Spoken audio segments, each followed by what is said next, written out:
एक नगर में एक सेठ रहता था। वो बहुत ही धार्मिक था। वो हमेशा पूजा पाठ में व्यस्त रहता था। उसके लिए पूजा पाठ ही सब कुछ था। उसके अनुसार किसी नास्तिक को कभी कुछ नहीं प्राप्त हो सकता, ये उसका मानना था। उसके लिए तरक्की सिर्फ उसे मिलती जो भगवान को खुश करता। उसकी पत्नी भी धार्मिक थी। उसका बेटा बड़ा हो गया था तो उसे उसकी शादी की चिंता सताने लगी थी।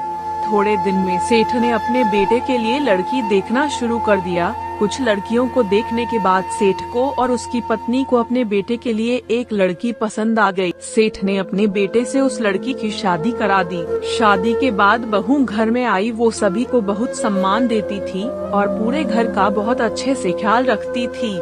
दिन बीतते गए, बहू ने रसोई घर का सारा काम अपने हाथ में ले लिया। एक बिल्ली थी जो कि हर रोज रसोई घर से सारा दूध पी जाती थी और रखे खाने को भी जूठा कर देती।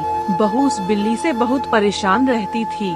उसने काफी दिनों तक बिल्ली की इस हरकत को बर्दाश्त किया, लेकिन एक दिन वह परेशान हो गई और रोज रोज बिल्ली की इस आदत से उससे चिढ़ने लगी। उसे बिल्ली पर बहुत गुस्सा आता था।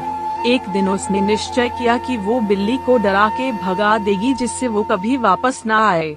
रोजाना की तरह बिल्ली रसोई में दूध पीने और मलाई खाने आई। बहू को चिढ़ तो थी ही, उसने जैसे बिल्ली को देखा कि वो दूध पी रही है, वो आग बबूला हो उठी। बहू के हाथ में बेलन था और उसने गुस्से में बेलन बिल्ली की तरफ फेंक दिया। बहू का भी निशाना चूका नहीं और बेलन सीधा जाके बिल्ली को लगा। बिल्ली बड़ी जोर से एक बार चिल्लाई और फिर एकदम चुप हो गई। बिल्ली की आवाज सुनकर सास बाहर आई और बिल्ली को जमीन पर पड़ा देखकर वो डर गई और बहू से सवाल करने लगी। बहू ने सास को सारी घटना बताई।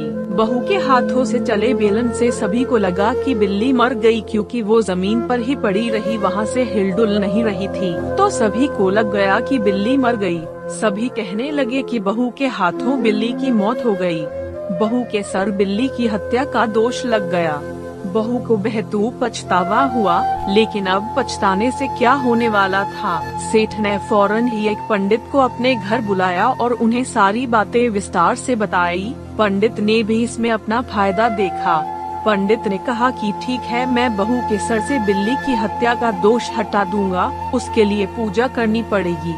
सेठ तो पहले से ही धार्मिक था और बहू के सर से दोष हटाने के लिए उसने सभी पूजा पाठ करने की अनुमति दे दी। पंडित ने घर में पूजा की।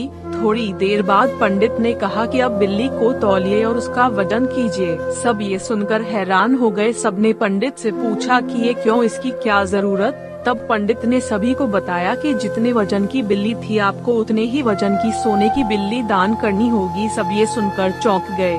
बिल्ली का वजन देखने में काफी था। सभी परेशान होने लगे कि अब उतने वजन की सोने की बिल्ली दान करनी पड़ेगी, तभी बहू के सर से दोष हटेगा। बहू भी ये सुनकर सदमे में आ गई और वो चुपचाप वहाँ से हटकर दूसरी ओर जाने लगी। बहू जब दूसरी ओर गई तो उसकी नजर वहाँ पड़ी जहाँ पर बिल्ली मरी पड़ी थी। उस समय वहाँ बिल्ली नहीं थी, क्योंकि बहू के बेलन मारने से बिल्ली केवल बेहोश हुई थी, मरी नहीं थी। ये बात उसने जाकर सभी को बताई। तब उस सदमे से सभी बाहर आए और बहू ने फैसला किया कि आगे से वो अपने गुस्से पर नियंत्रण रखेगी और सोच समझकर काम करेगी। दोस्तों, ये वीडियो अच्छा लगा है तो वीडियो को लाइक करें और हमारे चैनल को सब्सक्राइब करें। धन्यवाद।